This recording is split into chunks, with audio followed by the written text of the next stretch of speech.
ఏ విధంగా అయితే 3 రోజుల నుంచి ఈ టాపిక్ డిస్కషన్ కి రావాలని చెప్పి కేశవ్ గారిని విప్పుల్ని మరి అదే విధంగా మీ సెక్రటరీ గారిని అందరినీ కూడా ఫాలోఅప్ చేసుకున్నారు అధ్యక్ష. కానీ అందరికన్నా తక్కువ సమయం నాకే ఇచ్చారు అధ్యక్ష.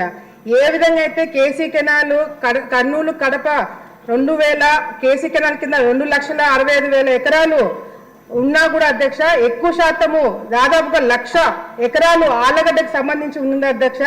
మరి అందరికన్నా తక్కువ నీళ్ళు ఆలగడ్డకే వస్తుంది అధ్యక్ష.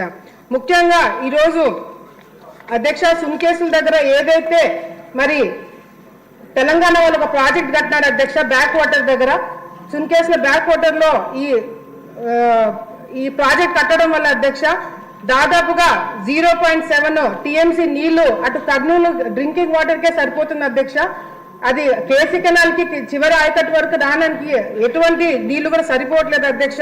మరి ఈ సమస్య మరి చంద్రబాబు నాయుడు గారి దృష్టికి గతంలో తీసుకొచ్చినప్పుడు రైతులు ఇబ్బందులు పడుతున్నారని చెప్పేసి మరి ముచ్చుమరి మలయాళ స్కీమ్ కూడా పెట్టడం జరిగింది అధ్యక్ష. ఈ రెండు స్కీమ్ ద్వారా పంపులు 5 పంపులు కేసీ కెనాల్ కి పెట్టడం జరుగుతుంది అధ్యక్ష. ఈ 2 పంపులు కలిపి నీళ్లు వదిలినా కూడా చివరి ఆయకట్టు వరకు నీళ్లు రావట్లేదు అధ్యక్ష. ముఖ్యంగా ఆలగడ్డకి రావడానికి ఇబ్బంది అవుతుందంటే మరి ఆలగడ్డ దాటుకొని కడప జిల్లాకి పోవడము ఇంపాసిబుల్ అవుతుంది అధ్యక్ష. మరి ఇప్పుడు ఈ బడ్జెట్ లో దాదాపుగా 2,000 కోట్లు మరి హెచ్ఎల్ఎస్ఎస్ కి వైడ్నింగ్ కి పెట్టారని చెప్పి తెలిసిన అధ్యక్ష. మరి దీంతో పాటు ముచ్చుమరి దగ్గర అదనంగా 3 పంపులు పెడితే దాదాపుగా 1000 క్యూసెక్ల నీళ్లు పనికొస్తుంది అధ్యక్ష.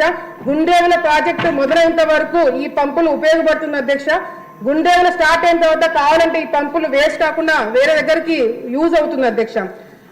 గుండేవుల ప్రాజెక్ట్ అనేది చాలా చాలా ముఖ్యము. కర్నూలు కడప జిల్లా వాసులకి గుండెకాయ లాంటి ప్రాజెక్ట్ అధ్యక్ష. ఇది తొందరగా మొదలు పెట్టాలని చెప్పి కూడా మేము ముఖ్యమంత్రి గారిని కోరుకుంటున్నాం అధ్యక్ష. ఎందుకంటే గత 10 సంవత్సరాల నుంచి అధ్యక్ష రబీ సీజన్ లో పంట వేసుకోవద్దని చెప్పేసి గత ప్రభుత్వంలో అధికారులు స్టేట్మెంట్ ఇవ్వడం జరిగింది అధ్యక్ష. కర్నూలు కడప రైతులు రబీ సీజన్ లో చాలా ఇబ్బంది పడుతున్నారని చెప్పి కూడా మరి మీ దృష్టికి తీసుకొస్తున్నాం అధ్యక్ష.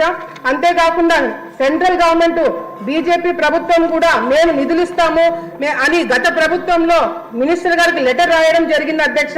వీరిది పక్కన పాడేసి గత ప్రభుత్వంలో మీరు ప్రపోజల్స్ పంపించండి. కేంద్ర ప్రభుత్వం ద్వారా ఆల్రెడీ కర్ణాటక, హర్యానా, మహారాష్ట్ర, రాజస్థాన్ స్టేట్స్ లో మేము వర్కులు చేశాము. ఆంధ్రప్రదేశ్ నుంచి కూడా వర్కులు ప్రపోజ్ ఇవ్వండి అని చెప్తే కూడా గత ప్రభుత్వం నాయకులు నిర్లక్ష్యం చేసి పక్కన పాడేయడం జరిగింది అధ్యక్ష. Government of India ministry for Jal Shakti department of water resource వాళ్ళు ఇరిగేషన్ మంత్రి గారికి గత ఇరిగేషన్ మంత్రి గారికి సెక్రటరీకి సిప్ ద్వారా వాళ్ళు ప్రపోజల్స్ పెట్టమని కూడా చెప్పడం జరిగింది అధ్యక్ష. ముఖ్యంగా అధ్యక్ష ఏదైతే ఇప్పుడు తెలుగంగ ఉంది అధ్యక్ష 2 పాయింట్స్ అయిపోయింది అధ్యక్ష. తెలుగంగలో ముఖ్యంగా బనకచర్ల దగ్గర స్టార్ట్ అయ్యాయి తెలుగంగ.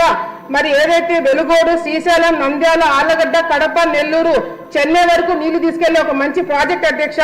అంతేకాకుండా ఇది మెయిన్ గా ఎన్టీ రామారావు గారు ఉన్నప్పుడు స్థాపించిన ఈ ప్రాజెక్ట్ అధ్యక్ష. ఇప్పుడు ఏమవుతుంది అధ్యక్ష, ఇప్పటి వరకు కూడా డిస్ట్రిబ్యూషన్ ఛానల్స్, ఫీల్డ్ ఛానల్స్ ఇంకా పూర్తి చేయలేదు అధ్యక్ష. దానికి చాలా సందర్భాలు ఐఏబీ మీటింగ్స్ లో కూడా మేము మాట్లాడడం జరిగింది అధ్యక్ష. దీనికి మెయిన్ కారణం వచ్చేసి అధ్యక్ష దాదాపు 20 సంవత్సరాలు అవుతుంది అధ్యక్ష. ఒక కాంట్రాక్టర్ గతంలో వీళ్ళకి కాంట్రాక్ట్ ఇవ్వడం జరిగింది అధ్యక్ష. వీళ్ళు పని పూర్తి చేయలేదు అధ్యక్ష. వీళ్ళని క్యాన్సిల్ చేయట్లేదు. కొత్త ప్రపోజల్స్ పెట్టడానికి కూడా వీలు కాకుండా జరిగిపోతుంది. కాబట్టి మినిస్టర్ గారు దీన్ని చొరవ తీసుకొని అవసరమైతే వాళ్ళతో పనులు చేయించండి, లేదంటే క్యాన్సిల్ చేసి కొత్త ప్రపోజల్స్ పెట్టించాలని చెప్పి కూడా మేము కోరుకుంటూ, కళ్ళ ముందర తెలుగుగా నీళ్లు పోతున్నా కూడా వాడుకోలేని పరిస్థితి కనిపిస్తుంది అధ్యక్ష. మాకు దయచేసి దీని మీద దృష్టి పెట్టాలి అధ్యక్ష. జంగిల్ క్లియరెన్స్ అనేది గత 5 సంవత్సరాల్లో ప్రభుత్వము ఎటువంటి ఒక్క పని కూడా పెట్టలేదు అధ్యక్ష. ఆఖరికి అఫీషియల్స్ వాటర్ మెయింటెనెన్స్ రెగ్యులేషన్స్ చూసుకోవడానికి పోవడానికి కూడా అవకాశం లేకుండా పోతుంది. కాబట్టి గుండ్రేవల తెలుగంగ మీద కాన్సన్ట్రేట్ చేయాలని చెప్పి కూడా సందర్భంగా ప్రభుత్వాన్ని కోరుకుంటున్నాం అధ్యక్ష. ధన్యవాదాలు అధ్యక్ష.